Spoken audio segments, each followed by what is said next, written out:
Breaking news, guys, because as a result of the most recent attacks of Russia against Ukraine, it is now officially confirmed the direct involvement of North Korea in this war. Besides that, allegedly 112,000 Ukrainians are preparing to invade Belarus. The catch here is that this information is according to Belarus. And ultimately, Russians are developing a secret weapon to attack from the space. But more about all of this in just a couple of minutes. What's up, investors? It's the Russian Dude. And let's get straight to the point and talk about some ridiculous Russian propaganda. Okay, so today, not the first time, not the last time, we have this civilian in Russia who is transporting Intercontinental Ballistic Missile on top of his regular civilian car. I can only wonder what's the level of authorization he has from the Ministry of Defense of Russia to carry such a secret technology. Well, you know what? I think it's not real ballistic missile. I think this is something fake, because guy then also just literally broke down in the middle of the road in the middle of the night. He got rescued by the emergency services, and yeah, that's at this point, I don't think that's true. I think these metallic cylinders, I think they are fake. But what do I know? Let me guys know down below in the comments whether you think these are real missiles or not. But in one way or another, whether this is a real thing or not, at least for now, the nuclear apocalypse, the initiative by Russia, is delayed.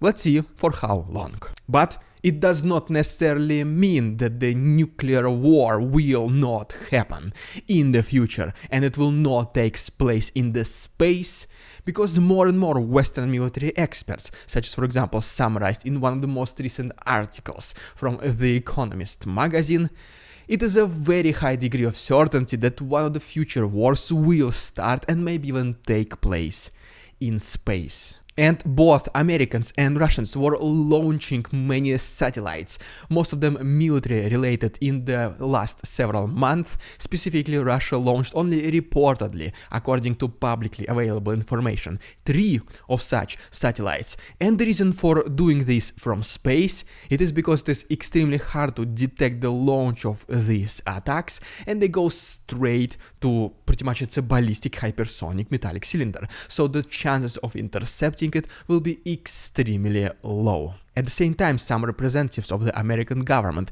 they are also afraid that Russia might have nuclear weapons in space, while the others, they think that this is only going to be a so-called secret space weapon, with the main responsibility is to attack the enemy's satellites, which will disrupt the connectivity, the satellite signal, pretty much everything that connects a person to a machine hundreds, thousands kilometers away, making the communications to be impossible. And right now, in the 21st century, this online internet communications, satellite communications, you name it, they're extremely important for the modern warfare. So pretty much obviously, without a doubt, if you take away the possibility of enemy to contact between each other and to send signals to each other in different parts of the world, you'll have a significant advantage. And by the way, whenever Russians were asked, is it true that you are developing this kind of a secret space technology, Russians, guess what? They denied it. In this case, you already know what it means. Whenever Russians refute or deny some kind of information, it only means that the information is actually true. And by the way, I just came up with probably a very good merch idea, so just hear me out. Should we put something like this on, let's say so, a t-shirt?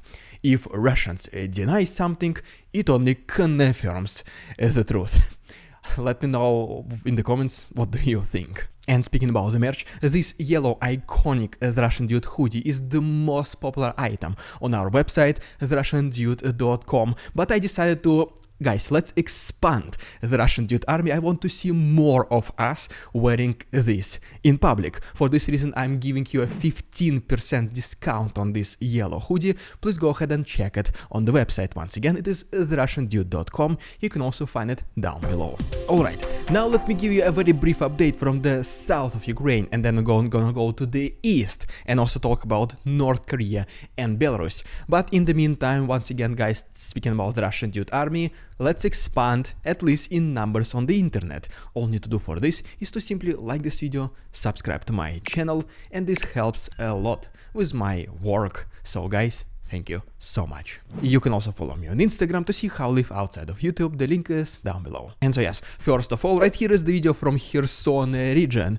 where a pretty big concentration of the Russian infantry who were doing something in the middle of the open field.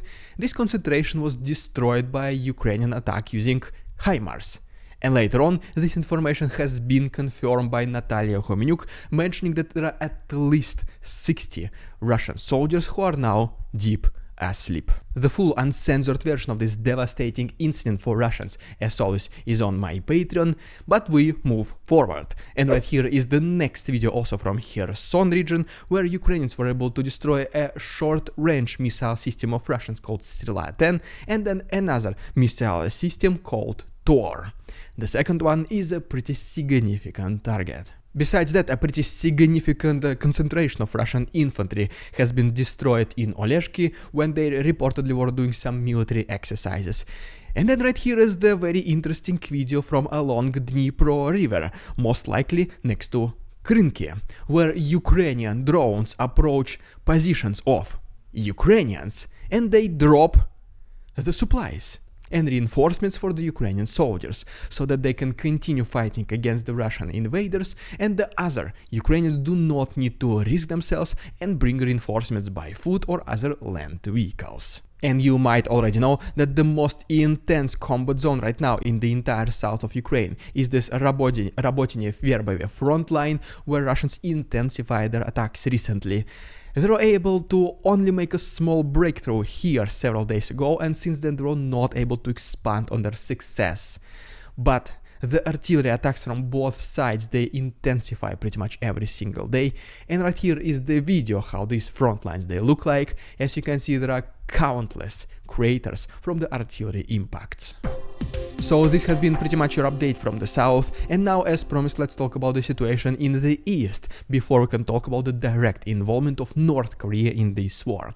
But first of all, right here is the video from Kupiansk frontline, reportedly only no more than 2.5 kilometers away from the actual combat activities, where the president of Ukraine, Vladimir Zelensky, is giving an interview to American channel Fox. Just for comparison reasons, this is the interview which was Putin giving to Tucker Carlson behind very tall walls in Kremlin with thousands of people securing and protecting this event. And once again, right here is Zelensky, literally being 2.5 kilometers away from the front lines, showing that he is a person of his nation, that he is not afraid to stand with his people. As we go a little bit down, right here is yet another video from Kreminna, where Ukrainian elite soldiers from Azov Brigade, they're able to repel another assault attempt by Russians. Russians were approaching the positions of Ukrainians by foot with the help of one of the tanks, but then Ukrainians started attacking them. Russians became chaotic, they did not know what to do. The tank even fell into one of the trenches, got successfully abandoned by the infantry, and then they started to chaotically run away. Not too many of them were able to do it, a lot of them fell into a very deep sleep. This has been yet another extremely easy repel of Russian offensive by Ukrainian Azov Brigade. And as well, fully uncensored version of this combat of Azov Ukrainians versus Russians is on my Patreon, and moving forward I decided to do something different. Speaking about my Patreon, moving forward, Patreon videos will not have any promotions, no advertisements, nothing like this. This will be just straight to the point Russian Dude episodes, which remain to be fully uncensored, and you will receive an early access to those videos. Once again, guys, the link to my Patreon is down below. I hope you enjoy it. And by the way, since we spoke about Russians abandoning their tank literally inside the trench, here is yet another Russian tank inside the trench, most likely from the eastern front lines, also abandoned. And as you can see, it has all this anti-drone protection to the sides, in front, in the back, on top of it. But this tank forgot about the protection at the bottom. Because reportedly it caught one of Ukrainian or maybe even its own mines.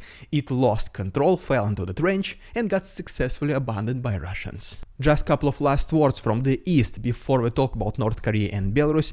And so right here is the statements from Belohirivka made by Ukrainians fighting in this settlement. Is that in the last 24 hours they were able to repel at least 8 assaults by Russians. And then, moving more to the south in Bakhmut, Ukrainians reported that Russians attempted one of the biggest assault attempts in the last several days.